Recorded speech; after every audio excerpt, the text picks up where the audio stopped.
totalmente de la tierra de Egipto. ¿Sí o no? Regresemos a la historia, porque si no ya estaba predicando otra vez. Ya que salen de Egipto, ¿verdad? Anduvieron por 40 años en el desierto. Ahora están parados ahí mismo, a la orilla del río Jordán, antes de cruzar a la tierra prometida. Ya están a punto. ¿Ok? Ahí es donde en realidad comienza lo que nosotros inclusive tenemos que tener bien en cuenta. Porque lo que habla Dios a partir de ahí es para quienes. Vamos a ver, vayan a Deuteronomio por favor, 28, versículo 15.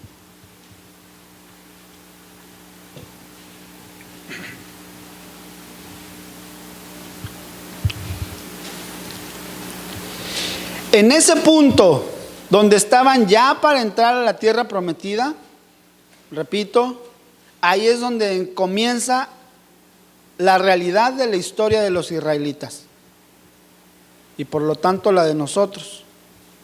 ¿Sí? Ahí Dios, Yahweh, Jehová, el Dios Todopoderoso, hace una declaración profética. ¿Para quién? Esa declaración que hace va a determinar el futuro de los israelitas. Y no nada más de los israelitas, sino la de nosotros también. Deuteronomio 28:15 dice, voy a leer esta otra versión muy parecida a la que ustedes tienen, nada más son 2 o 3 palabras que cambian, pero síganme ahí.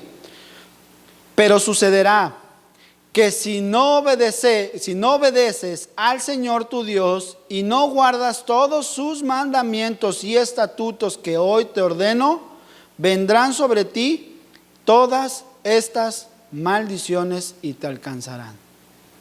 Ya les había dado su ley. ¿Ok? Ya les había dado la instrucción de cómo ellos tenían que vivir.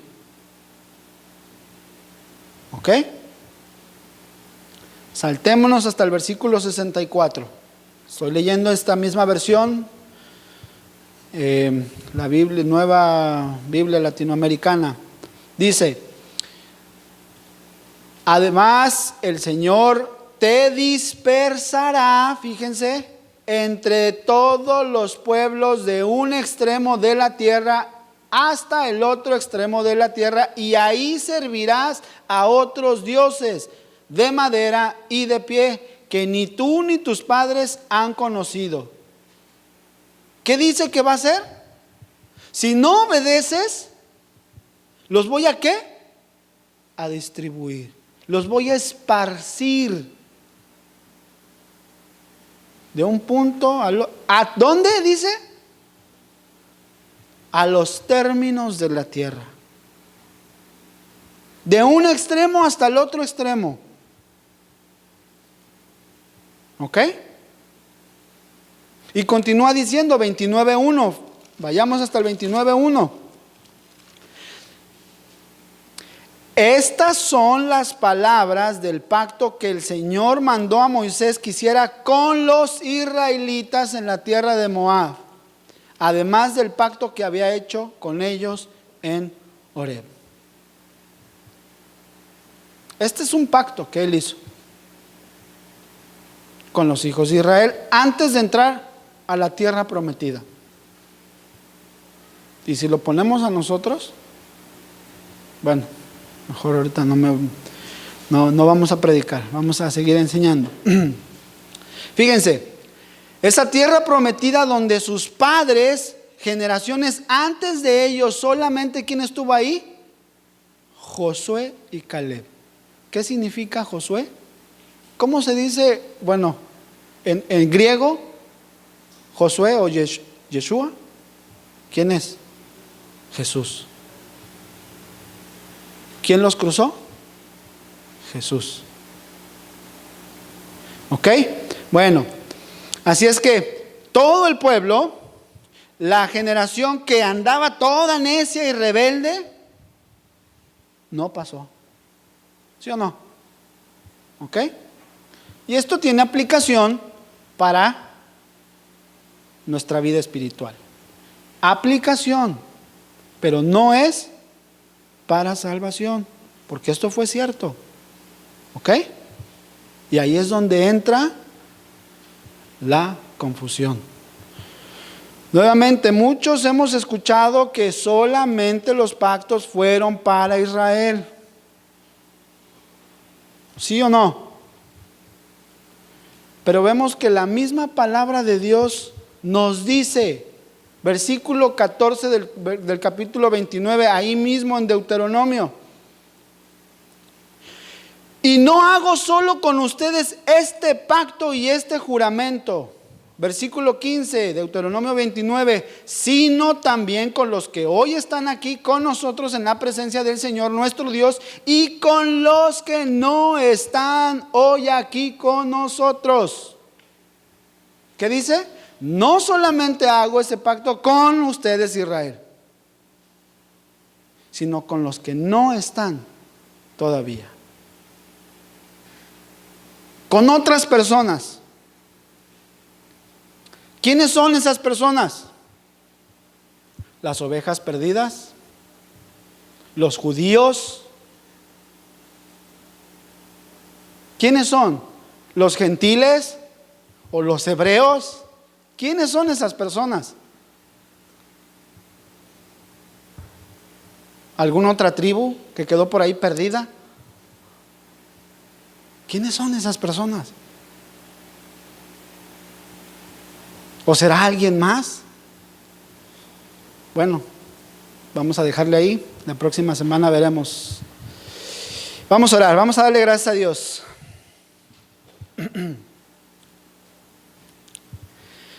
Señor, yo te doy gracias nuevamente, Padre mío, porque en tu palabra no hay engaño, Señor. Tu palabra es perfecta, es limpia, es recta y es pura, Señor. En ella, Señor, podemos ver la claridad, podemos ver, Señor, por medio de tu Espíritu Santo, con un entendimiento, Señor, por el cual muchas veces nosotros podemos entender. Señor, ese sentimiento o ese pensamiento o esos pensamientos, Padre, que nos vienen a la mente, por a lo mejor enseñanzas que han sido traídas sin mala intención o malintencionadas, Padre. A veces esas enseñanzas vienen a nuestra mente y ahogan la palabra, Señor. Pero cuando eso pase, Padre mío, yo te pido que tu Espíritu Santo nos redarguya, porque Él es el único que nos puede mostrar la verdad. La verdad y solamente la verdad. Y esa verdad, Señor, precisamente nos va a llevar a una libertad, no a un libertinaje, sino a la verdad de sentirnos precisamente seguros en lo que creemos, Padre. Creemos que tú eres el Dios, dador de la vida. Tú la quitas cuando tú quieras, Señor. Sabemos que todo lo recibido, todo lo que tenemos ha sido recibido de tu mano, Señor. Hemos sido salvos por gracia, por medio de la fe. Ese es el medio, Señor, la fe. Pero la fe no nos ha salvado, Señor, sino tu gracia es la que nos salva. Solamente tu gracia. Padre, y cuando creemos en ti, y cuando actuamos, y cuando hacemos lo que está en tu palabra, Señor, verdaderamente podemos ser llamados hijos tuyos, Señor. Hace rato cantábamos que queremos aceptar tu voluntad, Señor, sea cual sea, Padre mío. Yo sé que algunos de nosotros a lo mejor estamos viviendo o seguimos viviendo conforme nuestras creencias, y precisamente es eso, Señor, por conforme creamos, así es como es que vamos a vivir, Señor. Por eso, mi Dios, yo te pido que cada vez que vengamos a tu palabra nos enseñes solamente tú y no enseñanzas que han sido traídas, muchas de ellas por hombres, Señor. Padre, sino que solo tu palabra sea la que nos hable, Señor. Yo te doy gracias por este bonito tiempo que tú nos has dado, Señor. Gracias porque yo sé que tú, mi Dios, no nos dejarás ni nos desampararás, Señor. Si nos esforzamos al guardar tu palabra, así está dicho, Señor, vendrá la bendición. Pero si no nos esforzamos, si no escudriñamos, si no estudiamos, Señor, el mismo pueblo de Israel, Señor, pereció por falta de conocimiento. No porque no te conocían, Señor, sino fueron llevados por lo que sus sacerdotes, sus líderes religiosos, creían y hacían, Señor. Por eso, Señor, yo te pido que en tu nombre precioso nos guardes solo en tu palabra, Señor. Y que si tú has venido, Señor, a dar tu vida por el mundo, así lo has hecho, Señor. Padre, yo te doy gracias nuevamente por cada uno de mis hermanos, por cada uno de nosotros. Llévanos con bien a nuestros hogares, de regreso a casa, Señor. Y bendícenos en esta semana, Señor. Bendícenos con bendición de lo alto, Padre. Que todos podamos estar primeramente buscando de tu palabra, buscando las cosas de tu reino, y que las demás cosas, Padre mío, que tú las vayas dando según tu voluntad, Padre Señor. Nuevamente todo te lo pedimos en el nombre precioso de nuestro Señor Jesucristo, nuestro Salvador y nuestro Redentor. Amén y amén. Pasen buenas noches. Primero Dios, nos vemos la semana que viene. ¿Ok?